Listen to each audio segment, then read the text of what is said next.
حضرت سیداتنا ام فضل رضی اللہ تعالیٰ عنہ، یہ حضرت عباس رضی اللہ تعالیٰ عنہ کی زوجہ محترمہ ہے، فرماتی ہیں کہ میری گود میں حضرت امام علی مقام تھے اور میں لے کر حضور علیہ السلام کی خدمت میں حاضر ہوئی۔ میں نے اپنی گود سے جیسے میں نے اٹھایا ہوا تھا میں نے اسی طرح سے لا کر امام الانبیاء کی گود میں رکھ دیا،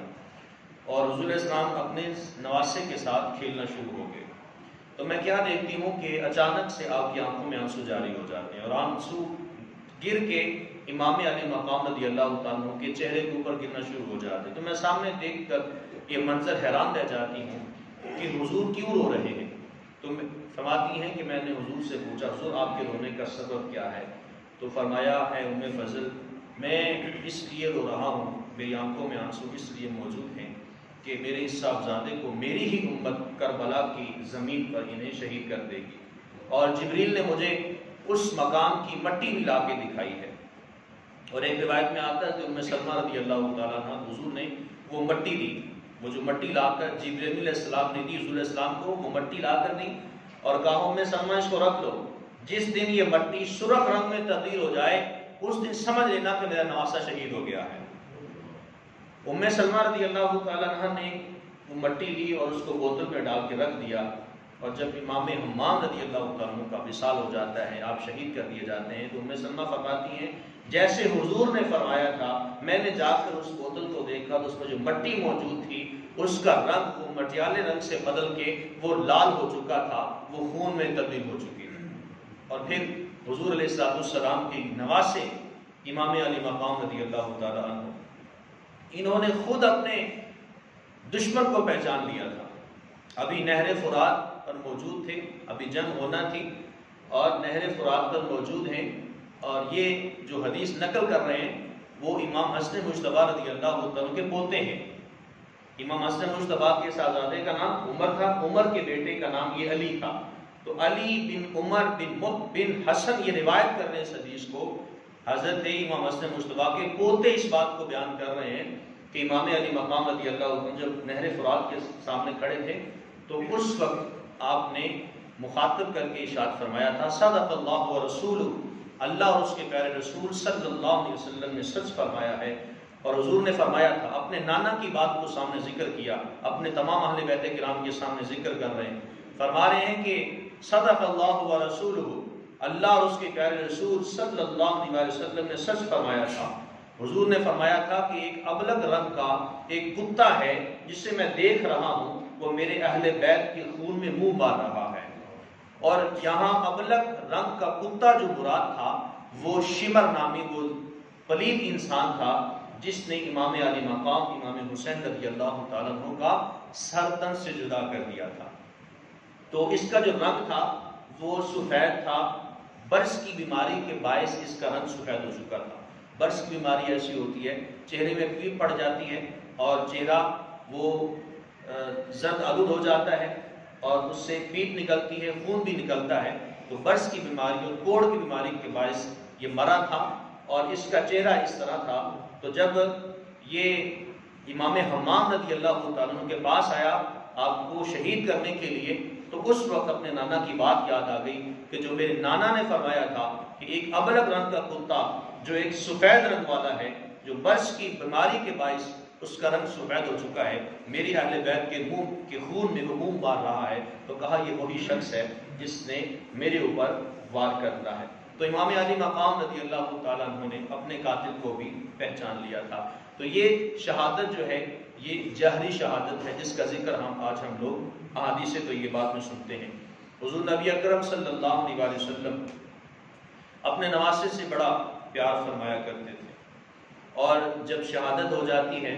شہادت ہونے کے بعد اور ایک صحابی رسول رضی اللہ تعالیٰ عنہ حضور علیہ السلام کی خدمت میں حاضر ہوتے ہیں اور وہ دیکھتے ہیں کہ حضور علیہ السلام آپ کے سر مبارک کے جو بال ہیں وہ بکھرے ہوئے ہیں اور داڑھی مبارک میں مٹی موجود ہے اور سر میں مٹی موجود ہے اور انتہائی پریشانی کے عالم میں ہیں، اور حضور علیہ السلام کی دست مبارکہ میں ایک شیشی موجود ہے، ایک بوتل موجود ہے،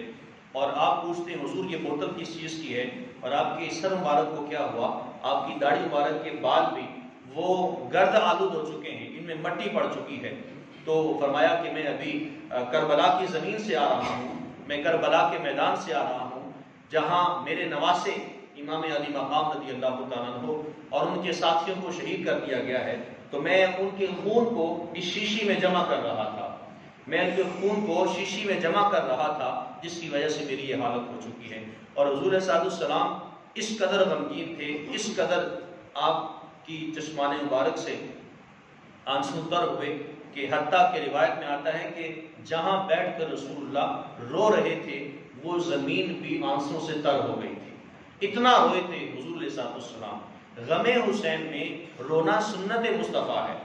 اس سے انکار نہیں ہے، لیکن سوگ یہ حرام ہے، سوگ 3 دن تک ہوتا ہے، اس کے بعد ہم لوگ امام علی مقام کا سوگ نہیں مناتے، یہ بات کلیئر کٹ ہے۔ اہل سنت و جماعت کا موقف یہ ہے، ہم امام علی مقام کا سوگ نہیں مناتے،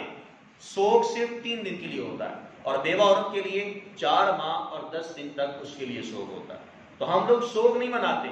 ہم امام علی مقام کا ذکر خیر کرتے ہیں، ان کی شہادت کو سلام کرتے ہیں، ان کی عظمت کو سلام کرتے ہیں۔ اور امام علی مقام رضی اللہ تعالیٰ عنہ کا جب یہ وصال ہو گیا تو حضور علیہ السلام کے قلب مصطفیٰ پہ جس قدر ٹھیس پہنچی، اس کی مثال آج کل کا کوئی بھی انسان جو کہ یزید کا حمایتی ہو اور جو امام علی مقام کی مخالف ہو، کبھی بھی وہ اس درد کو محسوس نہیں کر سکتا ہے۔ حضرت امام علی مقام امام حسین رضی اللہ عنہ کے ساتھ حضور کی محبت کا ذکر کر رہے تھے۔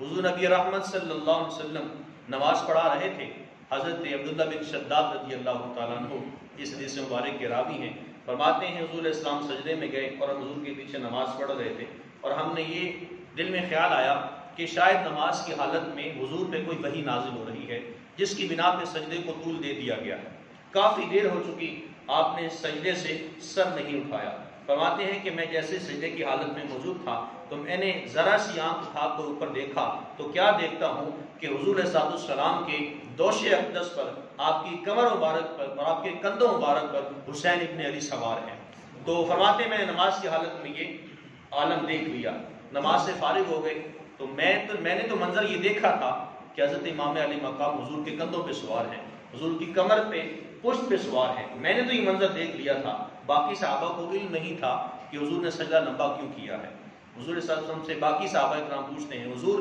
کیا آج کوئی خاص اللہ رب العالمین کی طرف سے حکم نازل ہو گیا تھا یا کوئی وحی نازل ہو رہی تھی جس کی بنا پر آپ نے سجدے کو لمبا کر دیا؟ کہا نہیں، ایسا نہیں ہے، میرے کندھے پر علی کا بیٹا، میرا نواسا امام حسین رضی اللہ عنہ سوار تھے، جس کی بنا پر میں نے سجدے کو طول دے دیا۔ امام علی مقام رضی اللہ عنہ کی ذات گرامی دیکھیں، امام حسن مجتبیٰ کی دیکھیں، اور پھر اپنی صاحبزادی سیدہ مخدومہ کائنات کی ذات گرامی کو دیکھیں، مولا علی کی سیرت کو دیکھیں۔ حضور علیہ السلام کا اپنے گھر والوں کے ساتھ ایسا والہانہ پیار تھا کہ جب یہ گھرانہ، جب یہ اس کو ٹھیس پہنچتی ہے تو میں یہ کہتا ہوں کہ حضور علیہ السلام کو قبر انور میں بھی تکلیف ہوئی ہوگی، جس طرح سے حضور نے ابھی چھوٹی عمر میں فرما دیا تھا کہ میرا یہ حسین، یہ اس کو میری امت شہید کر دے گی، تو میں یہ کہتا ہوں جب امام علی مقام رضی اللہ عنہ کو شہید کر دیا گیا ہوگا تو اس وقت بھی حضور کو بہت قبر میں تکلیف ہوئی ہوگی۔ حضرت سیدنا ابو ہریرہ رضی اللہ تعالیٰ عنہ روایت کرتے ہیں کہ ہم لوگ مسجد میں تشریف لائے اور حضور علیہ السلام بھی موجود تھے۔ حضور نے فرمایا کہ چھوٹا بچہ کہاں ہے؟ حضور نے اعلان کیا چھوٹا بچہ کہاں ہے؟ امام حسین رضی اللہ تعالیٰ عنہ مسجد کے باہر سے بھاگتے ہوئے تشریف لے کے آئے، دوڑتے ہوئے، اور آ کر اپنے نانا کے پاس تشریف فرما ہو گئے۔ تو حضور صلی اللہ علیہ وسلم نے امام حسین رضی اللہ عنہ کو اپنی گود میں لیا، گود میں لینے کے بعد جیسے آج ہم لوگ بطور نانا اپنے نواسوں کا بوسہ دیتے ہیں، اور حضور آقا کریم علیہ السلام نے امام حسین کا منہ کھولا، منہ کھول کے بوسہ دیا پیار محبت سے، اور رب تعالیٰ کی حضور دعا فرمائی، اللہم انی احبہ، اے اللہ میں اس سے محبت کرتا ہوں، کس سے؟ امام حسین سے، فاحبہ، تو بھی اس سے محبت فرما، اے اللہ میں حسین سے محبت کرتا ہوں، تو بھی اس سے محبت فرما، اے اللہ جو اس سے محبت کرے، اے اللہ تو اس سے بھی محبت فرما۔ یعنی امام حسین رضی اللہ عنہ کے ساتھ محبت کرنا یہ سنت مصطفیٰ ہے، اور جو امام حسین کے ساتھ محبت کرتا ہے مالک کائنات اس کے ساتھ محبت فرماتا ہے۔ اور حضور نے ارشاد فرمایا اپنے دونوں صاحبزادوں کے حوالے سے. یہاں تو ایک امام حسین کے حوالے سے ذکر موجود ہے، دوسری روایت میں دونوں صاحبزادوں کا ذکر فرمایا. دعا فرمائی، اے اللہ میں اپنے ان دونوں نواسوں سے محبت کرتا ہوں، تو بھی ان سے محبت فرما، اور جو ان دونوں سے محبت کرے اے اللہ تو بھی ان کے ساتھ محبت فرما. اور آگے ارشاد فرمایا کہ جو ان کے ساتھ محبت رکھے گا اس کی محبت میرے ساتھ ہوگی، جو میرے ساتھ محبت کرے گا اللہ اسے جنت عطا فرمائے گا. جو ان کے ساتھ بغض رکھے گا اس نے میرے ساتھ بغض رکھا، جس نے میرے ساتھ بغض رکھا اللہ اسے جہنم میں داخل فرما دے گا. تو اہل بیت کرام کی محبت، امام حسن مجتبیٰ امام حسین رضی اللہ عنہ کی محبت جو ہے یہ جنت میں جانے کا حضرت